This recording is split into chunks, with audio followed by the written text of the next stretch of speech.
Pessoal, então vamos lá, vamos trabalhar aí a aula de gramática.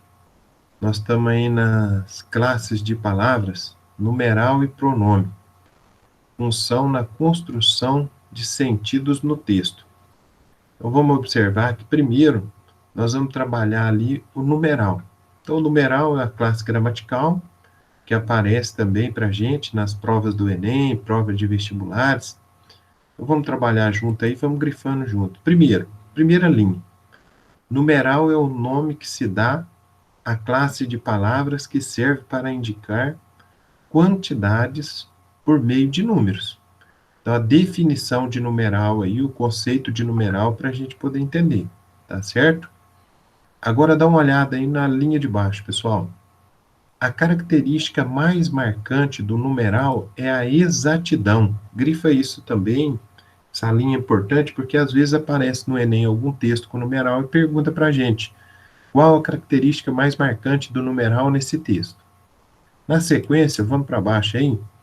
A exatidão própria dos numerais confere a eles peso argumentativo. A precisão, em princípio, causa mais imprecisão de verdade do que a imprecisão. O que esse parágrafo está querendo dizer, gente? Quando a gente usa o numeral no texto dissertativo ou no texto argumentativo, pode grifar esse parágrafo, por favor. É importante porque nós vamos identificar aqui os textos jornalísticos. Então, o Enem, por exemplo, usa muito assim.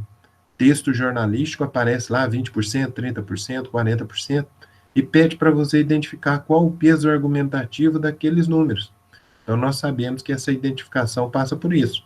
Saber que o número, ele traz mais precisão, mais confiabilidade, mais objetividade, tá certo?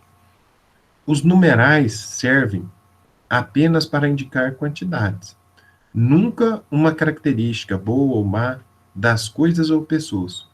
Por isso é que podem produzir o efeito de sentido de despersonalização.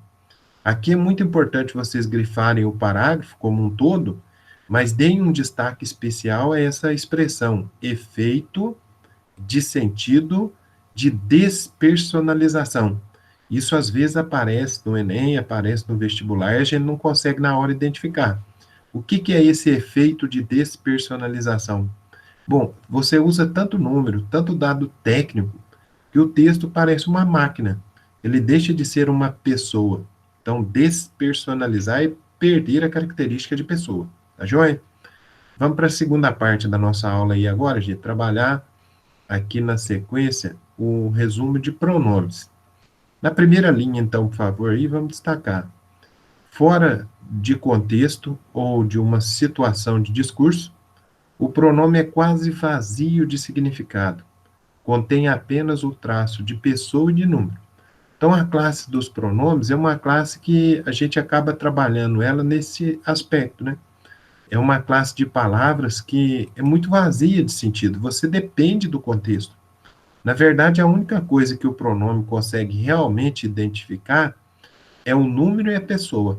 Então, número, singular, plural, pessoa, primeira, segunda, terceira pessoa do singular. Primeira, segunda, terceira pessoa do plural. Vamos para baixo aí, pessoal. Destaquem comigo aí. A marca de pessoa serve para indicar o papel que cada participante do discurso assume no desenrolar da conversa.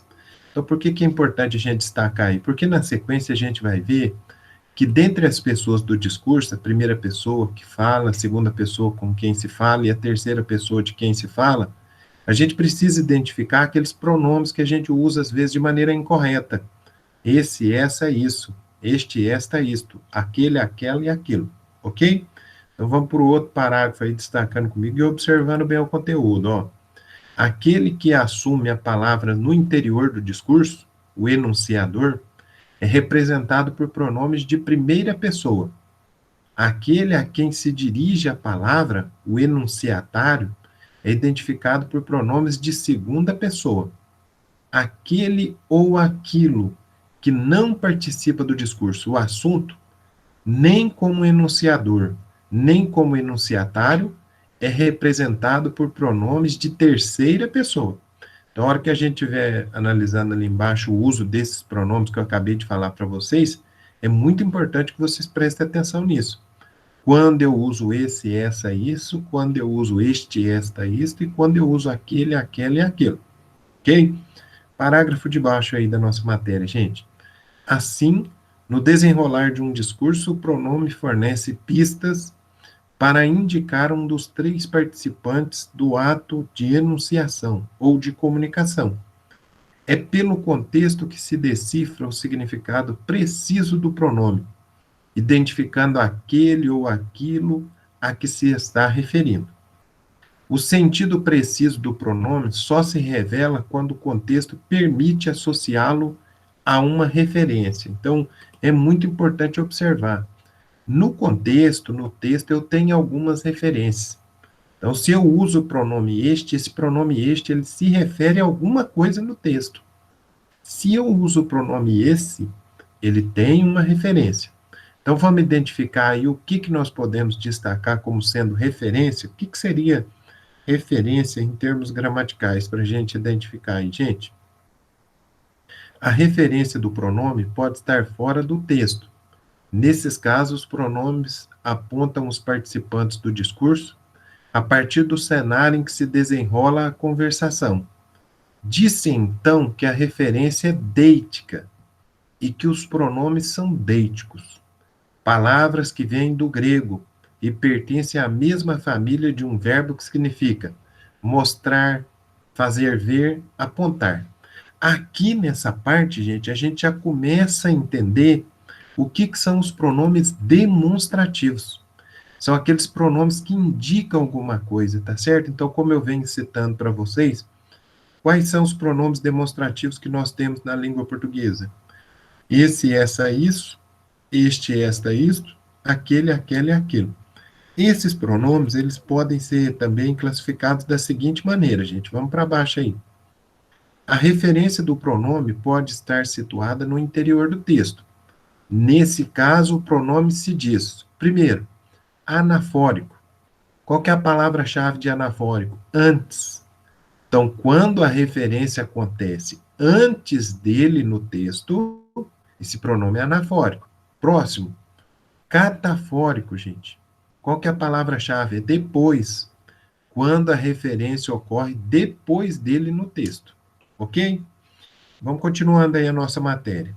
Os pronomes vós e vosso são usados apenas em contextos de cerimônia e têm como referência divindade ou pessoas consideradas merecedoras de especial referência, reverência e respeito.